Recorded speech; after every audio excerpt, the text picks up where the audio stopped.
presidencia, si estos 14 los has declarado, tus adversarios son los hombres ricos, donde se concentra, en estos 14 se concentra que el 5% del Producto Interno Bruto. Sí, una cantidad importante. ¿Cómo le haces para rebasarlos? ¿Cómo? Hablando. Bueno, hay en el libro un capítulo en donde decimos qué hacemos con estos, la oligarquía. Y ahí hay una respuesta a eso. No desterrarlos, no tratarlos como enemigos, sino hacerles pagar más impuestos, ¿no? Que paguen impuestos, por ejemplo. Esa es una cosa. O sea, los ricos del mundo ahora están entregando sus bienes para la filantropía.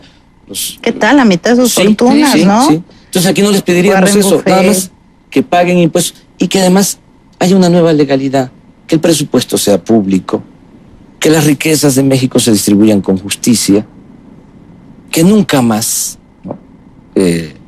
la riqueza de unos cuantos se sustente en la miseria de la mayoría de los mexicanos, o sea, que no por la ambición, la codicia de ellos se destruya el país, porque ellos son responsables de la inseguridad y de la violencia. Ellos son los responsables. Porque dicen, ¿quiénes son los responsables? Ellos. Porque han venido imponiendo un modelo económico para mantener privilegios. Es una economía elitista. Decía yo que en la campaña no solo era estas frases, ¿no? Es toda una estrategia completa. Soltar rumores, pero noto chistes. Que sonríe. ¿Por qué? ¿Por qué sonríe? Porque sonrío, porque veo las cosas con mucha objetividad, ¿no? Yo decía yo, no odio. ¿Sí? ¿Qué voy a estar diciendo? Desgraciados, me hicieron, nos robaron. O sea, yo estaría de presidente. No, yo veo las cosas de verdad. No soy un ambicioso vulgar. Yo lo que quiero es la transformación. Pero Andrés, Andrés Manuel, cuando dices en tu último discurso, el que siembra besos cosechará besos, que es una frase que si no es de Jesús mereciera hacerla, tus adversarios intelectuales se ponen histéricos porque dicen Andrés Manuel es mesiánico. Deberían de conocer más la historia. ¿De quién es la frase? De Martí. O sea, el amor es un asunto de Estado. Claro, ¿no? Sí. ¿Cuál es el fin último de cualquier gobierno? El conseguir la felicidad del pueblo. Entonces se metieron con tecnicismos ahí, ¿no? Y la tecnocracia creó toda una jeringonza para confundirnos. Pero ¿cuál es el fin último? O sea, la felicidad. La felicidad, sí. O sea, entonces, decía yo de que cuando la campaña soltaron rumores y había un cuento, un chiste, de que a una niña de Las Lomas le preguntaba a su maestra que por quién iba a votar en el 2006 y que la niña le contestaba que por mí, y todos, ¿no? Espantados, asombrados.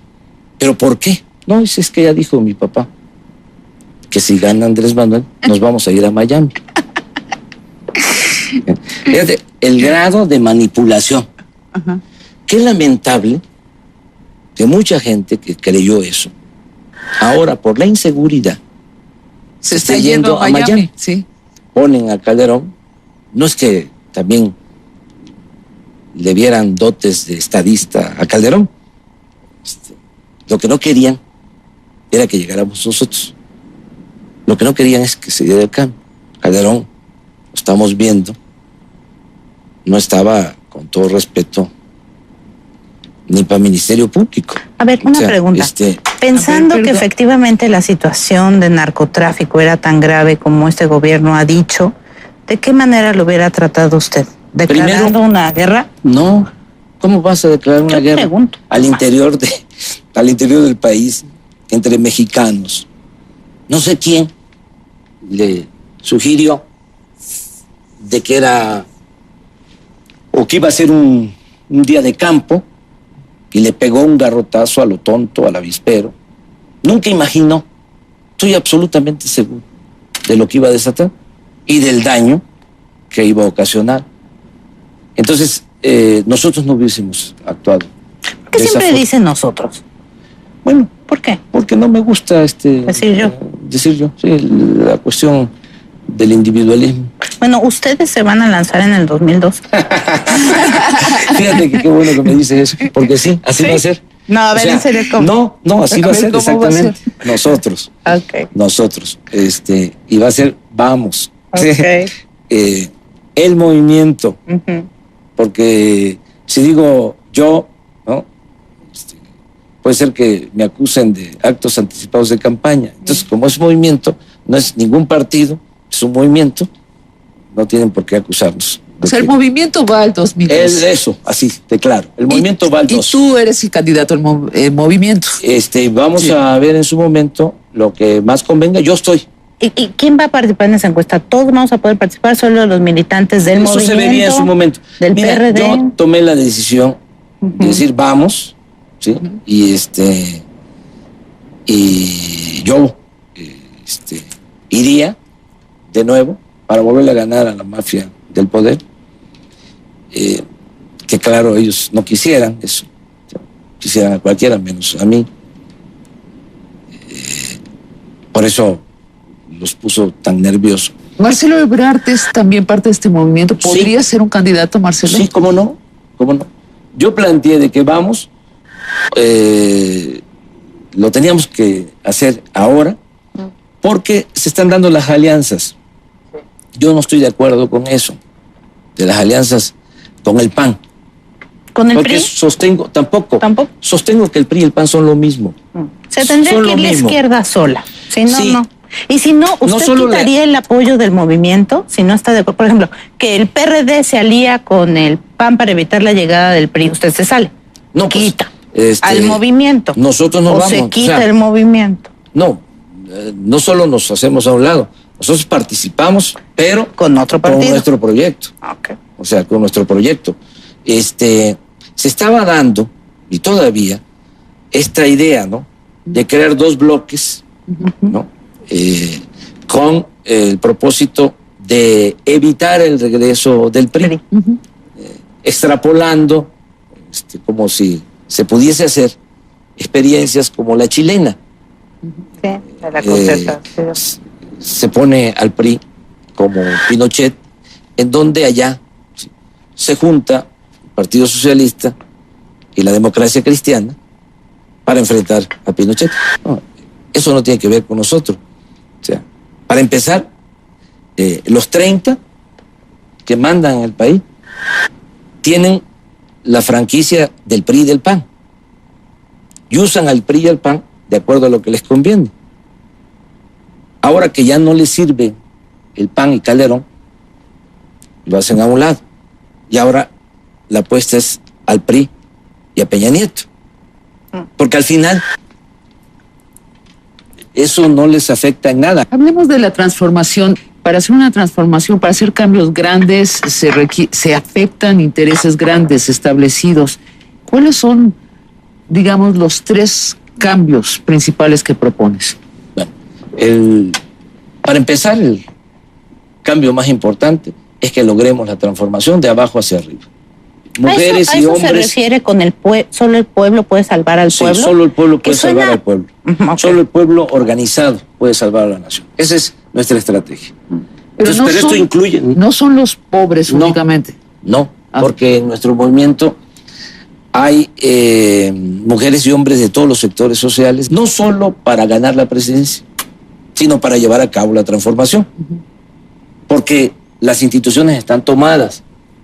Entonces, ¿cómo se lleva a cabo un programa nuevo si no se tiene una organización ciudadana que respalde? Y además cualquier presidente que tenga una minoría en el Congreso no podrá gobernar si no tiene ese pacto de ciudadanos. Así es. Eso es fundamental.